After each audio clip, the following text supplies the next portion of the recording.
Muy buenas tardes, mis queridos amigos y hermanos. Una vez más nos encontramos en este programa, Pensándolo Bien, entre amigos. Siempre agradecemos a aquellos que de una manera u otra oran por nosotros y que nos acompañan también en cada una de las conversaciones. Hemos estado desarrollando un tema que sin duda alguna es fascinante, pero complejo. Y para muchos de nosotros como cristianos también sumamente importante. Porque a través de él nosotros podemos captar el enorme precio de nuestra salvación y la gran bendición que hemos tenido al recibir de Dios esa bendición en la persona de Cristo Jesús y cada uno de los logros que él hizo.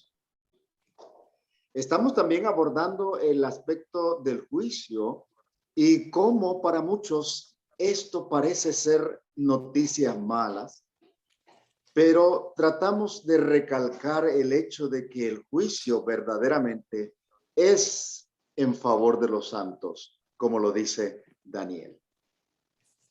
Hemos visto, entre otras cosas, que la profecía de las 70 semanas, la cual se le especificó a Daniel, era exclusiva para el pueblo de Dios en aquel entonces, el pueblo judío, nos coloca frente a los logros que el Mesías alcanzaría con su venida a la tierra.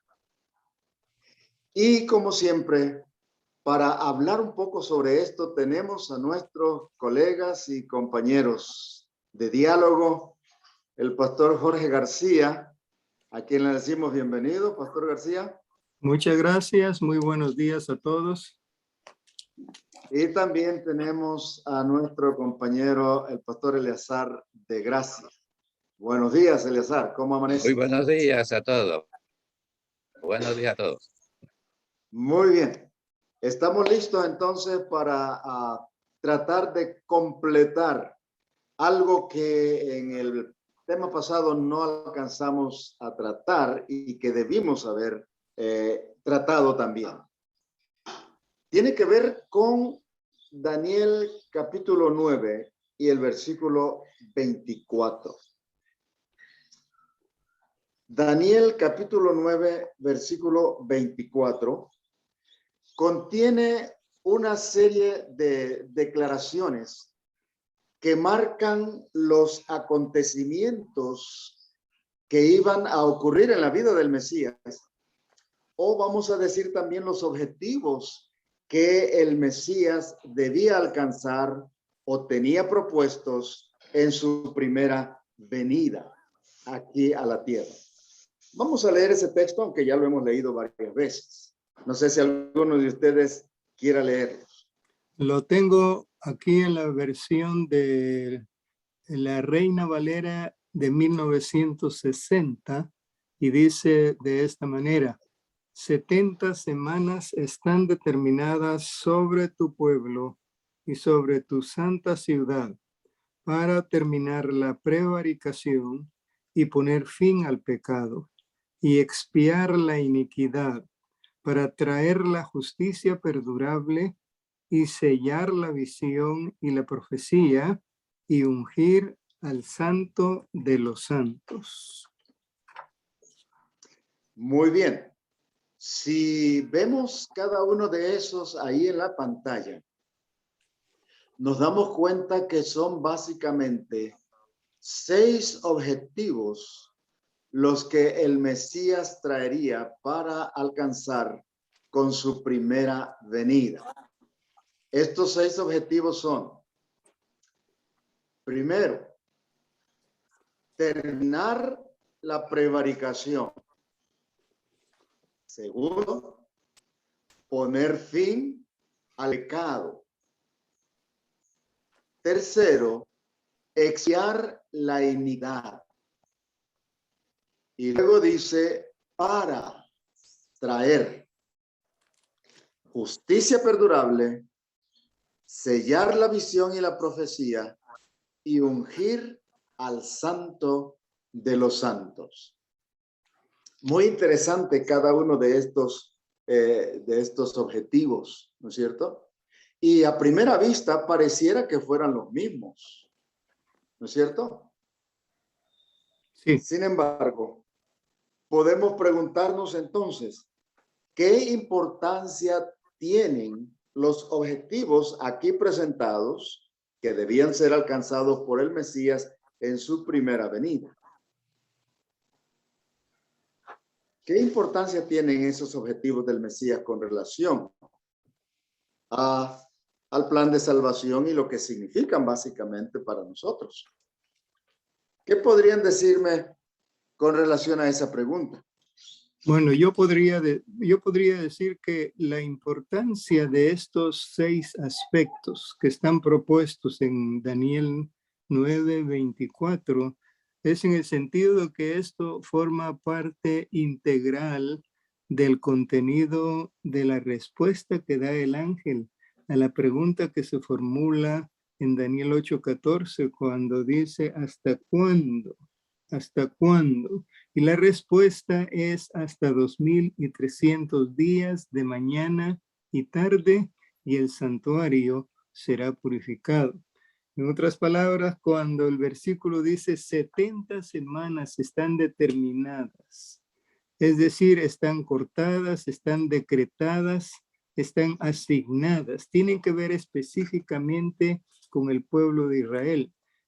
Podríamos decir también que en este caso se está hablando del juicio al pueblo de ese tiempo, los tiempos en que vendría el Señor Jesucristo, y tienen que ver específicamente con el pueblo escogido de Dios, y también tienen que ver, según se mencionan ahí, con el santuario que está en el cielo. Todo esto entonces forma parte de un paquete que va desde el año 457 hasta el año 1844, que es cuando termina la profecía de los 2300 días. Sabemos que proféticamente quiere decir 2300 años. Es lo que yo puedo decir. Así que entonces, básicamente, estos objetivos, cada uno de ellos, están relacionados con el plan que Dios tenía de indicar el momento en que iba a comenzar lo que sería el juicio o la purificación del santuario, que es lo mismo, ya no refiriéndose al santuario aquí en la tierra, sino al santuario en los cielos. Así que todos estos objetivos, cada uno de ellos, tienen el propósito de llevarnos como en una escalera, ¿verdad? Hasta el clímax, que es saber el momento en que nuestro Dios comenzaría el juicio. La parte primera, la etapa primera que entendemos y nos dice la Biblia acerca del juicio. Así que cada uno de estos objetivos entonces van señalando hacia ese objetivo final. Mencionarnos la relación, el momento en que debe comenzar el juicio de Dios. Ahora, ¿qué significa cada uno de esos 6 objetivos que el Mesías debería alcanzar? Porque ustedes pueden ver que se menciona y parecieran similares, ¿verdad? A primera vista. Acabar la prevaricación. Poner fin Pastor, al pecado. Hay otras palabras en otras versiones que nos explican algo más acerca de estos objetivos: expiar la iniquidad, traer la justicia de los siglos, sellar la visión y la profecía y ungir al santo de los santos. Yo podría presentar ahí esta información que conseguí de una pequeña diferencia en cuanto a la terminología en que se dan estas 6 causas que se presentan en Daniel 9:24.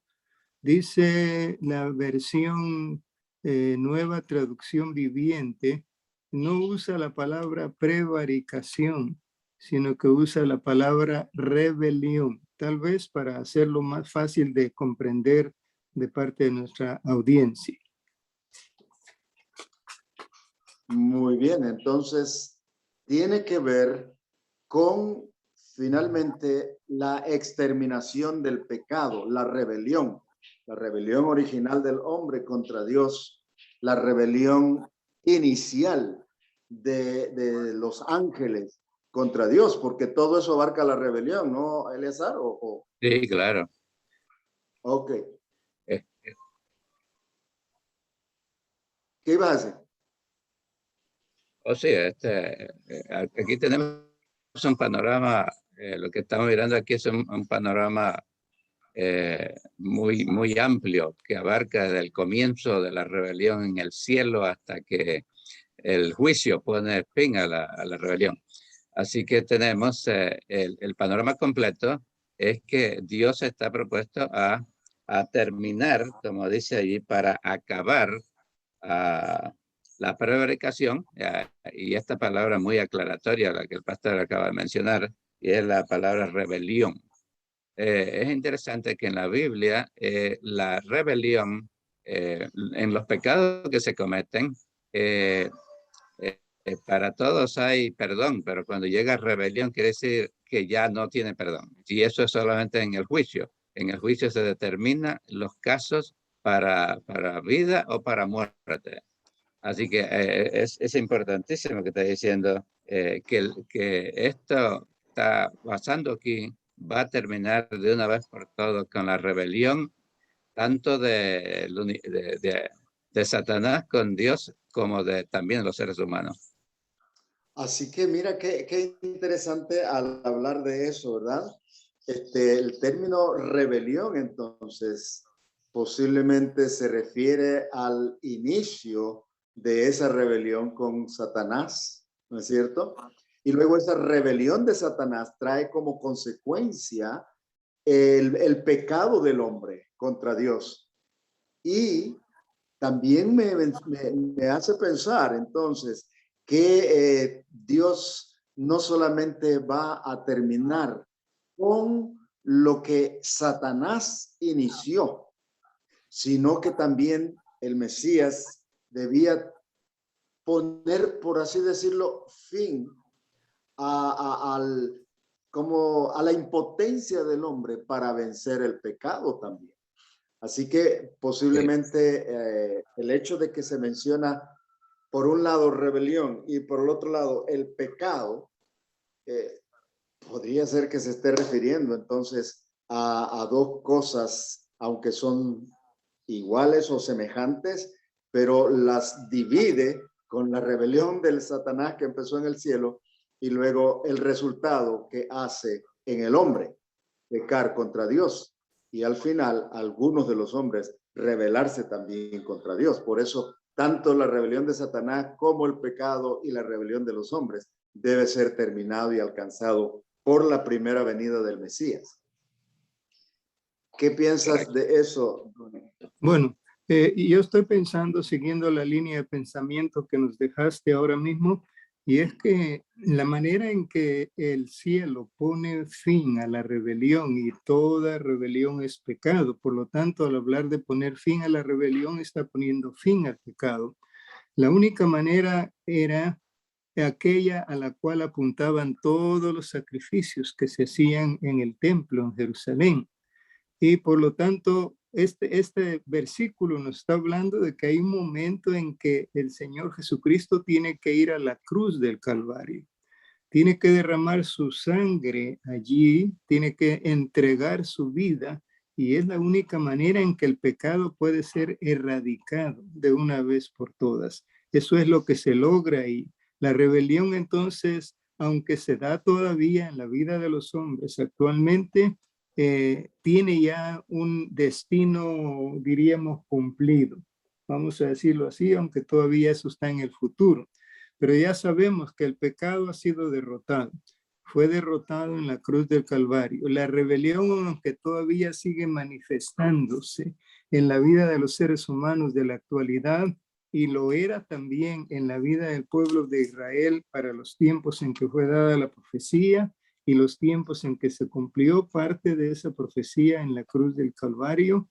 Todavía entonces hoy tenemos esto de que ya sabemos que el pecado ha sido derrotado, el pecado ha sido vencido cuando el Señor Jesús dio su vida en la cruz del Calvario. Y tal vez me gustaría, si me lo permiten ustedes, leer de nuevo parte de este pensamiento de la escritora cristiana en El deseado de todas las gentes, Elena de White, donde dice acerca del pueblo de Israel que durante más de 1000 años esa nación había abusado de la misericordia de Dios y atraído sus juicios. Había rechazado, aquí tenemos un sinónimo de rebelión, sus amonestaciones y muerto a sus profetas. Los judíos contemporáneos de Cristo se hicieron responsables de estos pecados al seguir la misma conducta. La culpa de esa generación estaba en que había rechazado las misericordias y amonestaciones de que fuera objeto. La gente que vivía en el tiempo de Cristo estaba cerrando sobre sí los hierros que la nación había estado forjando durante siglos. Con esto me convenzo de que el pueblo de Israel era el objeto de estos 6 aspectos al mismo tiempo, porque el pueblo de Israel estaba teniendo en esta parte de nuestro estudio su última oportunidad. Diríamos, en otras palabras, su tiempo de gracia estaba siendo presentado, y este se extendía hasta el final de las 70 semanas, o sea, en el año 34 de la era cristiana. Muy interesante también, me parece a mí, no sé qué ustedes piensan, que estos 3 primeros objetivos del Mesías parecieran estar relacionados con los 3 últimos objetivos. O tal vez los 3 últimos que aparecen sean el resultado de los primeros 3. No sé cómo lo ven ustedes en este sentido. Acabar con la rebelión, poner fin al pecado, expiar la iniquidad, y algunas versiones dicen para. O sea, estas 3 cosas era necesario hacer a fin de que se introdujeran las otras 3. ¿Qué piensas de eso, Eleazar? Pareciera que están como Sí, en contraposición, mientras... o son complemento de una de la otra, o están en oposición. ¿Cómo los ves? Yo veo que se complementan perfectamente. Son como correspondientes una con la otra. Ok. ¿Qué tú dices, Eleazar? Lo que puedo decir a este momentito es que, que no hay que olvidar, hacer esto para traer a la memoria, que la profecía de las 70 semanas está íntimamente relacionada con la profecía de Daniel 8, la visión de Daniel 8. Aquí está hablando de, Daniel 8 habló de los 2300 días que cuando comienza el juicio en el cielo. Y las 70 semanas hablan de que esta era la explicación para poder entender la otra. Así que ambas profecías están, ambos capítulos están íntimamente relacionados. Uno es la visión y la otra es la explicación que está dando de las 70 semanas. Así que me parece a mí que esas primeras tres cosas tienen que ver con lo que Jesús hizo en la cruz al final, y las tres segundas cosas que menciona tienen que ver con cómo uno con lo que Jesús hizo en la cruz se relaciona con lo que tiene que ver con los 2300 días. Así que si hacemos aquí, como escriben los hebreos, un quiasmo, tendríamos que ponerlo así como las primeras tres bajo una columna A y las segundas tres en una columna B, donde una y la otra se van a relacionar. Una tiene que ver en los 2300 días del juicio. Así que si hacemos así, que A, que es, A es acabar la rebelión, esa va con B, que dice traer la justicia de los siglos. Y luego, volviendo a la columna A1, ese que sería concluir el pecado, va con B1, que sería sellar la visión y la profecía. Y luego volvemos a la columna A, que sería A2, donde dice expiar la iniquidad. Eso ocurre en la cruz del Calvario. Y B2 tiene que ver con ungir el santo de los santos, que se refiere al lugar santísimo en el cielo. O sea que uno tiene que ver con las 70, la primera tiene que ver con lo que pasó en las 70 semanas, y la B tiene que ver con lo que pasó, que pasó en el juicio en el cielo. En otras palabras, pues lo que estaba mencionando hace un momento, esta figura de quiasmo, ¿verdad? Que es una especie de correspondencia de una declaración con otra, es una especie de decir que lo que Cristo logró con las tres primeras cosas, acabar con la rebelión, poner fin al pecado y expiar la iniquidad, darían como resultado las otras tres, ¿no es cierto? Correcto. Bien dicho. Siguiendo el pensamiento que tú mencionas, si acabar con la rebelión tiene como resultado traer la justicia de los siglos o introducir la justicia eterna, entonces ¿a qué se refiere esa justicia? Quiere decir que la muerte de Cristo en la cruz del Calvario introduce la realidad de la justicia de Dios, porque puede perdonar al pecador, al transgresor, puede perdonar al pecador y al transgresor sin que incurra en favoritismo, ¿no es cierto?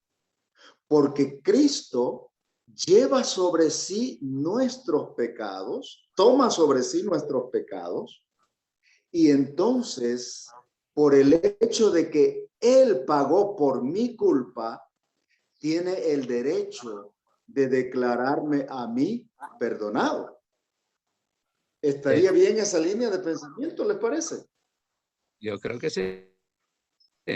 Déjame añadir aquí algo. La 70 semana, la muerte de Jesús, que ocurre en la última media semana, en la última de los 70, queda terminada en la cruz del Calvario. Ahí le pone el pie en la cabeza a la serpiente. Dice, ha llegado el juicio de este mundo, pero estaba hablando específica del príncipe de la rebelión, que es Satanás. En la cruz del Calvario, Satanás está condenado desde ese momento a ser destruido y poner fin a la rebelión de Satanás. Y en el juicio final, la muerte de Jesús también tiene el otro propósito de abrir la puerta de salvación para aquellos que están condenados también a la muerte. O sea que termina el pecado de una forma. Dios dice, de aquí en adelante, después de la muerte, todo el mundo, yo he muerto por todo el mundo. Ahora va a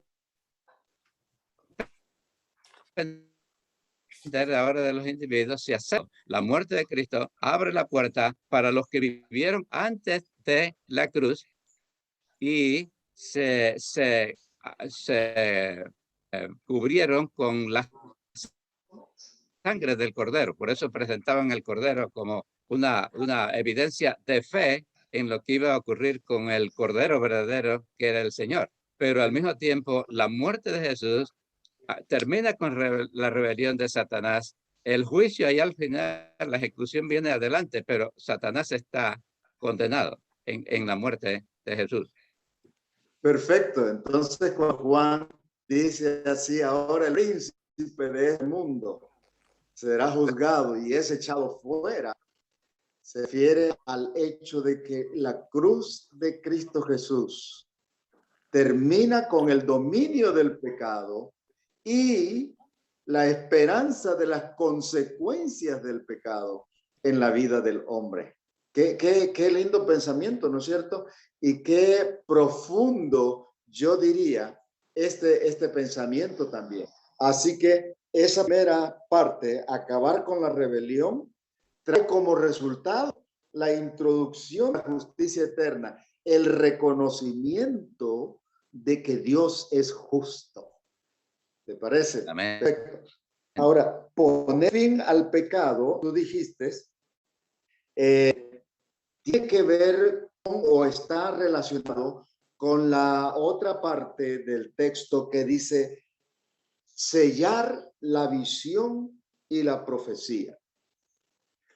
Cuando Cristo, vamos a decirlo así, vence al pecado y nos da a nosotros una vía de escape para que a través de la capacitación que nos da, por razón de que Él venció al pecado, Él ahora tiene el derecho de darnos la fuerza para vencer nosotros también al pecado.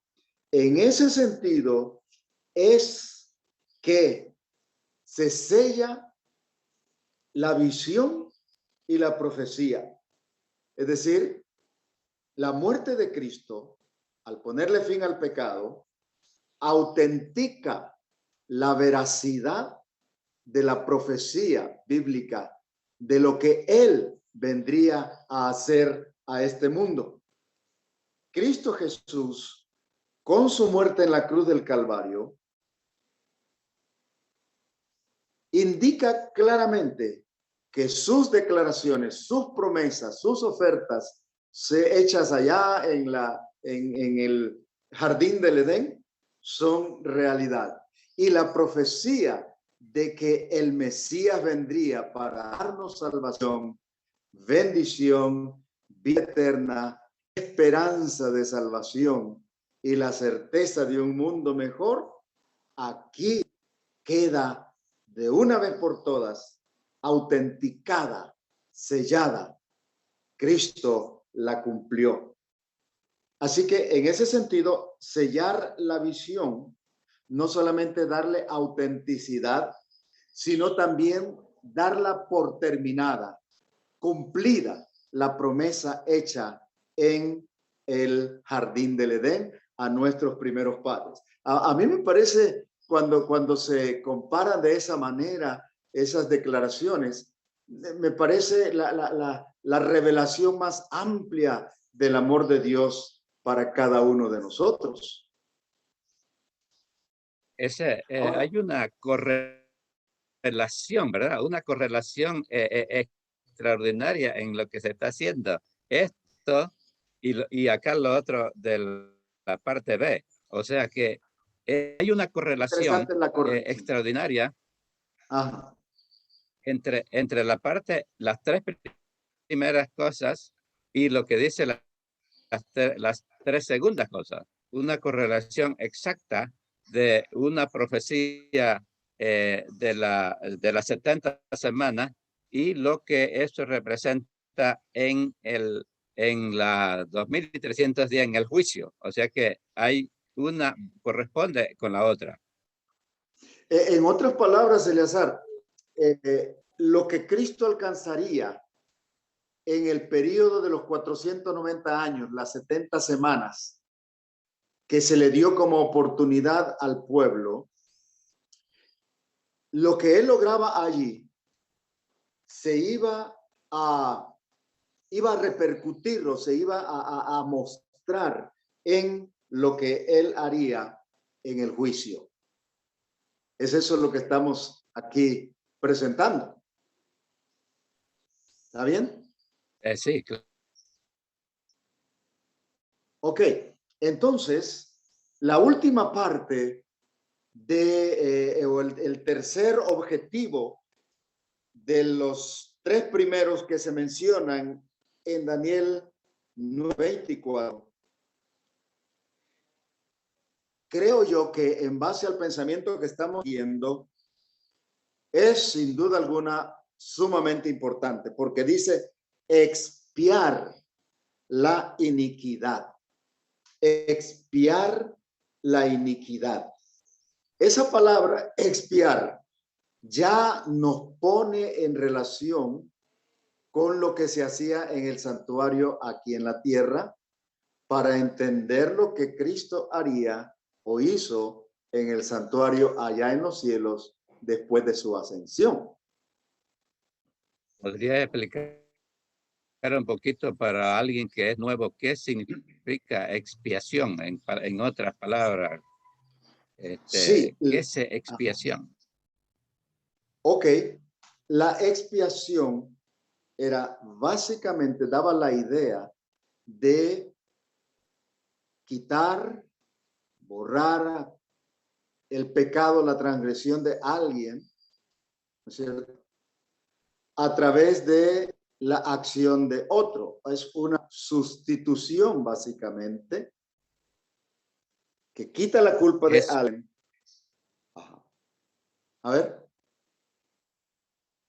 Sería tomar el lugar de otro. Tomar Correcto. el lugar de otro. Que es lo Eso que es. Jesús hace. Toma las cargas de todos nuestros pecados para que nosotros seamos libertados. Eso es lo que explica Isaías capítulo 53, básicamente. Él tomó sobre sí nuestros pecados y a través de su muerte, dice, por su llaga fuimos nosotros curados. Esa es la expiación. Correcto. Muy bien. Entonces, dice que Cristo lograría con su muerte dar la expiación, expiar expiar la iniquidad. Y la expiación de la iniquidad traía como resultado el ungimiento en la relación que estamos haciendo del Santo de los Santos. Pastor. ¿Estamos de acuerdo? Ajá. Sí, aquí quiero mencionar algo. Hay mucha gente y relacionan con el ungimiento de Jesús. De acuerdo a este quiasmo, no está hablando del ungimiento de Jesús, sino está hablando del santuario. Y ya recordamos que en el santuario terrenal era un símbolo del santuario celestial, pero en el santuario terrenal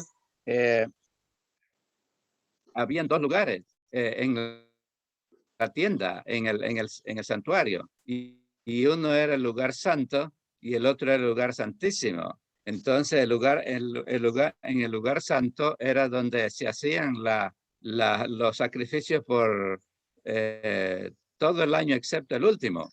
Y entonces el último día del año judío era lo que le llamaban el Yom Kippur, o sea, el día del juicio. de limpieza del santuario. Así que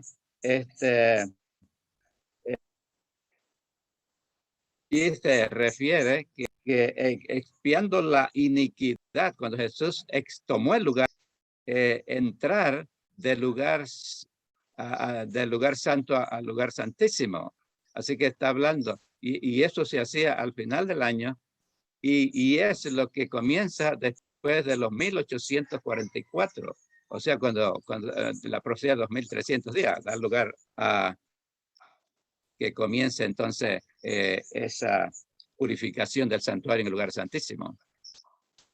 Muy bien, entonces quiere decir que el aspecto de el objetivo de Cristo de expiar la iniquidad traería como resultado el ungimiento del Santo de los Santos, y tú explicaste ya que no se refiere del ungimiento de Cristo.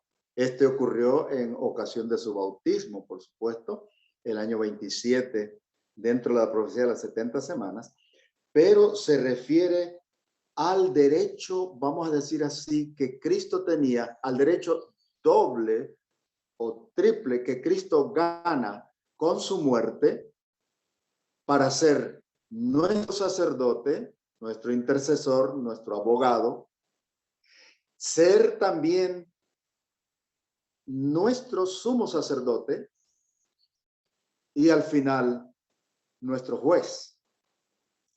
Entonces, correcto, cuando se habla de ungir al Santo de los Santos, en realidad se está refiriendo a inaugurar una segunda fase del ministerio intercesor de Cristo Jesús en nuestro favor en el santuario celestial, que era el ministerio que el sumo sacerdote realizaba en el lugar santísimo una vez al año aquí en el santuario terrenal.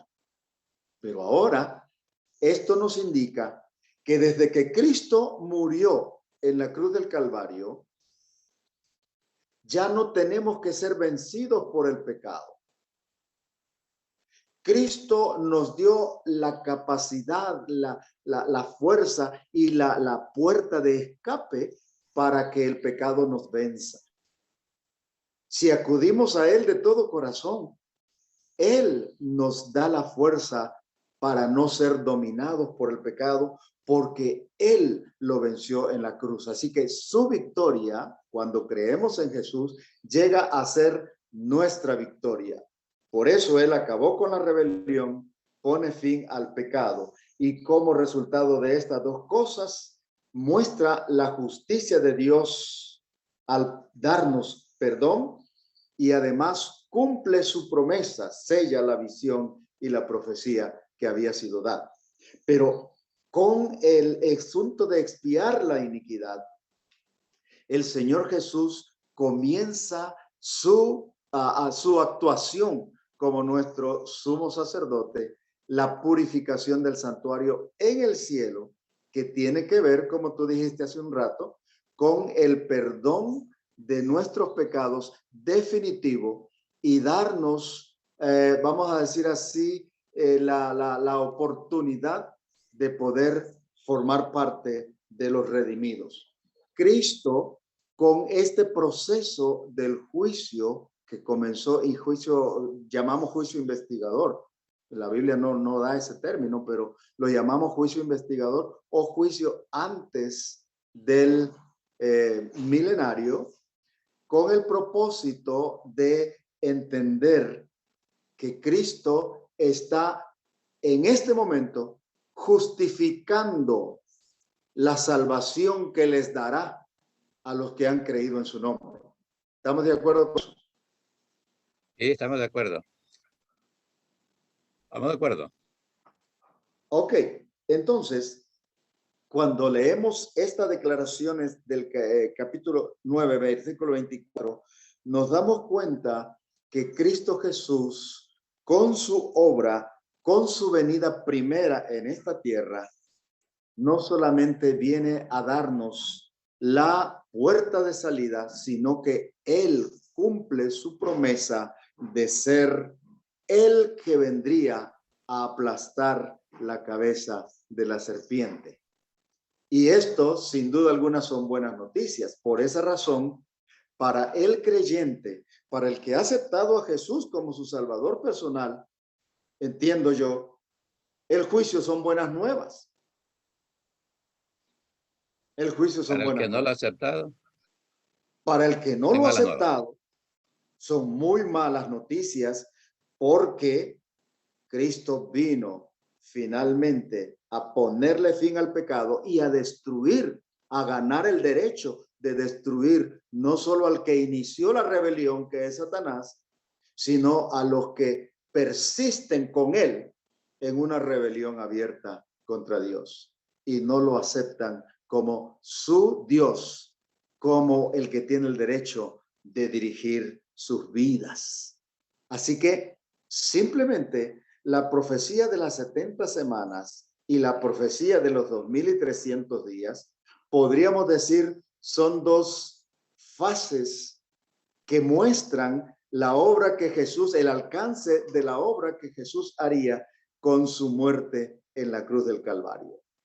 Y a la vez, la esperanza que nos da a los que creemos en esa obra, en esa acción que Jesús realizó en la cruz del Calvario. Así que entonces, esto nos lleva finalmente a el hecho de que al final Dios tiene el derecho de comenzar el juicio y dar esperanza a los que creen en él. Entonces, Pastor, a ver, las 70 semanas que comenzaron junto con los 2300 días, concluyeron en el año 34. Con el apedreamiento de Esteban. Y con el apedreamiento de Esteban, cuando Esteban miró hacia el cielo y miró a Jesús sentado a la diestra de Dios. La profecía de los 2300 días daba inicio al juicio y como ya explicamos anteriormente, esa fecha de comienzo del juicio fue en 1844 y ahora necesitamos saber, o sea, debe estar bien claro que el juicio comenzó en esa época, pero que va a terminar en un momento cualquiera en el futuro. Puede ser muy cercano, muy lejano, pero el fin del juicio terminará y eso dará lugar entonces para que Jesús establezca su reino eterno. Así que en ese hilo de pensamiento tenemos que ir. Ya hemos hablado del juicio que comenzó en 1844. Ahora tenemos las 70 semanas que son una forma de darle autenticidad al otro que iba a ocurrir en el cielo. Y lo próximo es el fin del juicio en el cielo para aquellos que se le abrió la puerta de salvación. Y lo que viene después de eso sería la venida de nuestro Señor Jesucristo, que es un tema que vamos a tratar, ¿no? Eso para mí, eso es una de las cosas más emocionantes de esta profecía, ¿cierto? Porque su cumplimiento tan exacto, paso a paso, y lo que nos está mostrando hacia el futuro, es la culminación de la gran esperanza de los cristianos, de todo hijo de Dios a través de los siglos, ¿no es cierto?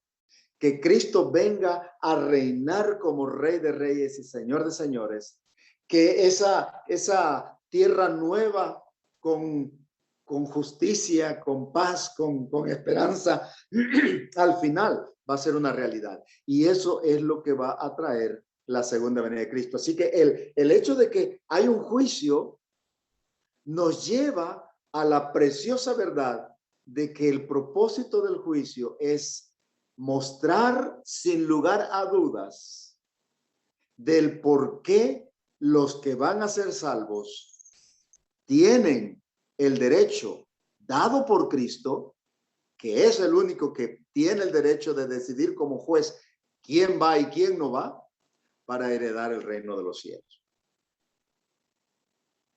Así que nos acercamos. En el libro de Apocalipsis, Correcto. En el libro de Apocalipsis, que es el libro de los eventos finales y que tiene que ver, está muy centrado en esto que estamos hablando, nos dice que Dios levantó a un pueblo en estos últimos días para proclamar en el capítulo 14 de Apocalipsis 6 en adelante. Dios levantó a un pueblo que iba a predicar estas buenas nuevas a todo el mundo, nación, tribu, lengua y pueblo. Y luego inmediatamente menciona, porque la hora de su juicio, temed a Dios, darle gloria, porque la hora de su juicio es venido. O sea que estamos viviendo en el periodo del juicio y estamos llegando al fin de ese periodo de juicio, cuando entonces viene la venida de Jesús. Esa correlación de esto que estamos viendo aquí con un pueblo que predica el evangelio para decirle a todo el mundo que Cristo en la cruz murió para redimirlo a ellos, para quitar sus pecados, que en la cruz Él nos tomó nuestro lugar y también nos justifica a través de lo que Jesús hizo, nos prepara a nosotros para la siguiente etapa, que es la venida de Jesús. Correcto. Eso quiere decir entonces que tiene gran significado el hecho de que para el tiempo en que la profecía de los 2300 días, que acababa esa profecía, 1844, debía darse ese anuncio para llamar la atención de los hombres a ese juicio que comenzaba y que anticipaba la segunda venida de Cristo Jesús. Es en este sentido, entonces, que tiene significancia importante, muy, muy importante, el hecho de que ese pueblo que tú mencionabas estaba levantándose para ese momento, justamente cuando llegaba el final de la profecía de los 2300 días. Quiere decir que ese movimiento que empezó antes de 1844 con Guillermo Miller para predicar la venida de Cristo, aunque estaba equivocado al hablar del suceso que iba a acontecer, era la manera que Dios tenía de llamar la atención al mundo para saber que estaba empezando el juicio. Y ese pueblo surge exactamente en el momento adecuado que Dios consideró proféticamente para hablar. Y a mí me hace pensar entonces ciertamente que el movimiento que ocurre antes de 1844 y que en cierto modo da nacimiento a una organización, a la Iglesia Adventista del Séptimo Día, es un movimiento profético y no simplemente un movimiento que entre otros movimientos. Y ese, creo yo, es el punto más importante que nosotros tenemos que ver. Porque imagínate en la profecía o en las visiones que Dios le dio a Daniel, que están unas relacionadas con la otra. Notemos nosotros que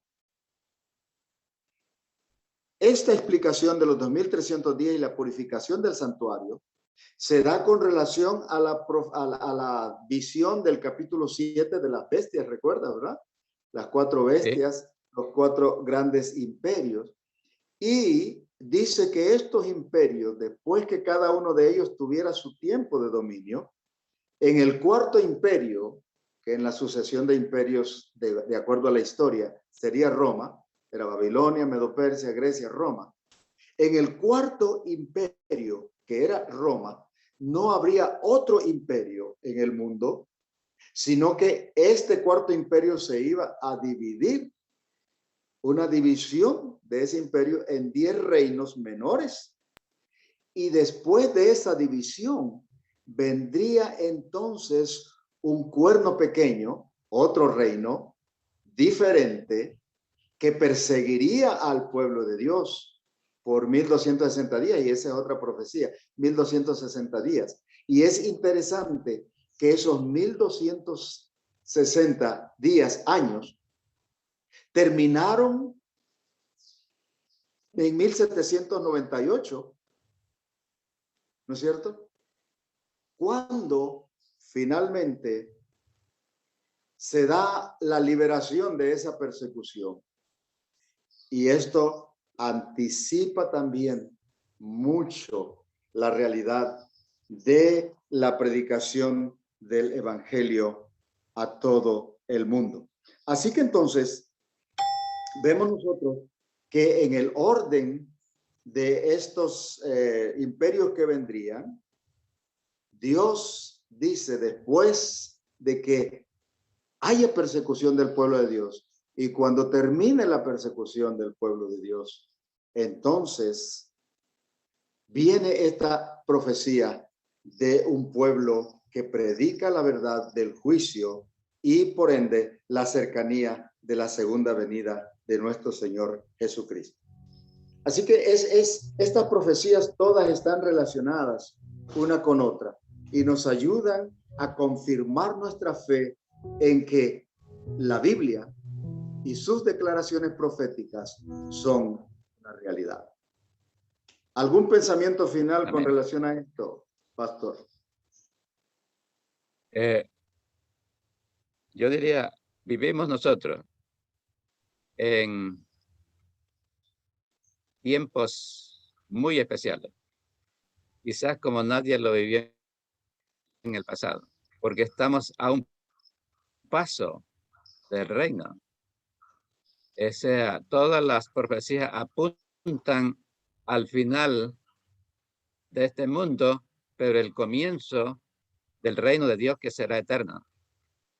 Y nosotros estamos en esa encrucijada. El juicio está por terminar. Los destinos de los seres humanos están por decidirse para vida eterna o muerte eterna.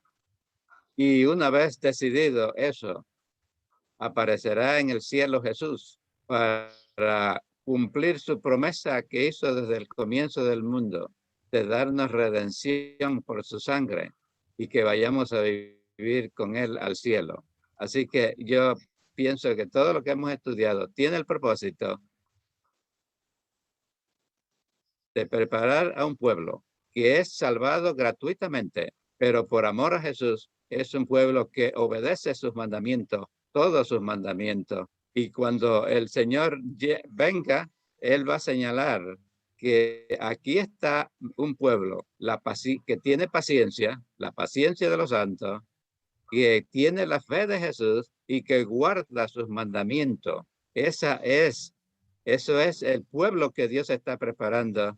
Al final de eso se dice, tiene paciencia, tiene la fe de Jesús y guarda los mandamientos de Dios. Dios está levantando un pueblo que es obediente a sus mandamientos, no a los mandamientos de los hombres. Así que preparémonos para ese día que está pronto por llegar.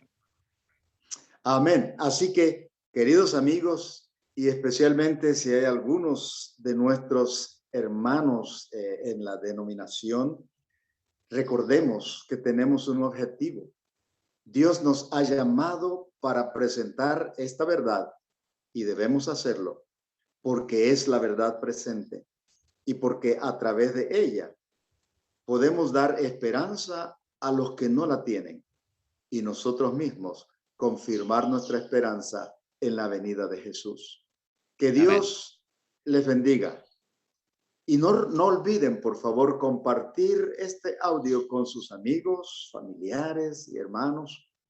Permitamos que otros puedan escuchar también estas verdades preciosas y tengan la oportunidad de ser limpiados por la sangre poderosa de nuestro Señor y Salvador Jesucristo. Así que, pensándolo bien, entre amigos, es agradable, esperanzador y necesario que la sangre de Jesús pueda ser aplicada a nuestras vidas. Creamos en que su promesa ha sido cumplida y que lo que aún falta también se cumplirá. Dios te bendiga. Si es posible, suscríbete con nosotros y acompáñanos a cada conversación una vez por semana sobre estos temas fascinantes. Bendiciones para todos. Concluyamos entonces nuestros pensamientos con una palabra de oración. Acompáñenos. Gracias, buen Dios, por la oportunidad que nos has brindado de estudiar tu palabra, por la claridad que en ella encontramos y la esperanza que nos brinda de un futuro mejor. Te imploramos que bendigas a cada uno de nuestros oyentes, de las personas que escucharán estos temas, para que lo poco que nosotros intentamos presentar a través de ellos, tu Espíritu Santo lo grabe en sus corazones, les haga captar esta verdad preciosa y puedan aceptar a Jesús como su Señor y Salvador. Llévanos con paz hasta ese momento y enséñanos tus caminos, lo pedimos en el nombre precioso de Jesús. Amén. Amén.